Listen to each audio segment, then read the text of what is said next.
నితీష్ కుమార్ రెడ్డి ఇప్పుడు టీమిండియాకు దొరికిన వజ్రం. అరంగేట్రంతోనే టాలెంట్ చూపించేశాడు. టెస్ట్ కెరియర్ కోసం బలమైన పునాదులు వేసుకున్నాడు. సహచరులు తడబడిన చోట కోహ్లీ, రోహిత్ శర్మ వంటి వాళ్లే విఫలమైన చోట నితీష్ కుమార్ రెడ్డి మాత్రం ఇంపాక్ట్ చూపించాడు. బ్యాటర్గా తన పవర్ను చాటుకున్నాడు. క్రికెట్ ప్రపంచం చూపును మొత్తం తన వైపు తిప్పుకున్నాడు. నిజానికి టీమిండియాలో చాలా కాలంగా పేస్ ఆల్రౌండర్ స్లాట్ ఖాళీగా ఉంది.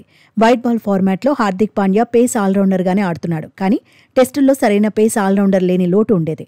బోర్డర్ గవాస్కర్ ట్రోఫీకి ముందు వరకు భారత జట్టులో బ్యాలెన్స్ కనిపించలేదు. విదేశీ సిరీసుల్లో పేస్ ఆల్రౌండర్ లేని సమస్యతో ఇబ్బంది పడింది. అందుకు గత వరల్డ్ టెస్ట్ ఛాంపియన్షిప్ ఫైనలే ఉదాహరణ. భారత జట్టు హాట్ ఫేవరెట్గా దిగినప్పటికీ ఆస్ట్రేలియా చేతిలో కంగుతింది. వరుసగా రెండోసారి టైటిల్ను అందుకోకుండానే ఇంటి దారి పట్టింది. అప్పట్లో హార్దిక్ పాండ్యా వంటి పేస్ ఆల్రౌండర్ ఉంటే బావుండేదనే చర్చ జరిగింది. అయితే హార్దిక్ ఫిట్నెస్ సమస్యల కారణంగా వన్డేలు, టీ20లకే పరిమితమవుతున్నాడు. ఇదే సమయంలో ఐపీఎల్లో నితీష్ కుమార్ రెడ్డి వీరకొట్టుడు కొట్టాడు. డొమెస్టిక్ టోర్నీలోనూ తానేంటో నిరూపించుకున్నాడు. అంతర్జాతీయ టీ20లోనూ వచ్చిన అవకాశాలను వినియోగించుకున్నాడు.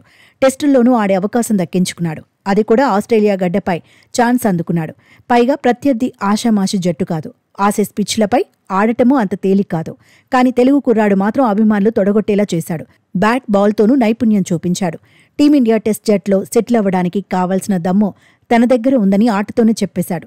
వెరీ స్పెషల్ ఆటగాడిగా పేరు తెచ్చుకున్నాడు. పెర్త్ టెస్ట్ తొలి ఇన్నింగ్స్లో టాపర్గా నిలిచాడు. రెండో టెస్టులో 2 ఇన్నింగ్స్ల్లోనూ అత్యధిక పరుగులు చేసిన భారత ఆటగాడు నితీషే.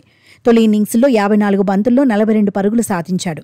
రెండో ఇన్నింగ్స్లో 47 బంతుల్లో 42 పరుగులు చేశాడు.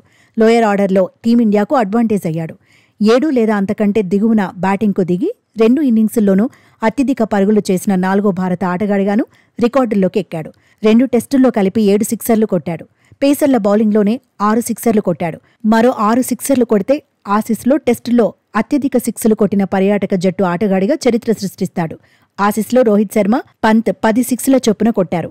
సెహ్వాగ్ 8 సిక్స్లు సాధించాడు. ముందుగా వీరు రికార్డును నితీష్ రెడ్డి బ్రేక్ చేసే ఛాన్స్ ఉంది. మొత్తంగా టెస్ట్ సిరీస్లో తెలుగు కుర్రాడు ప్రత్యేక ఆకర్షణగా మారాడు.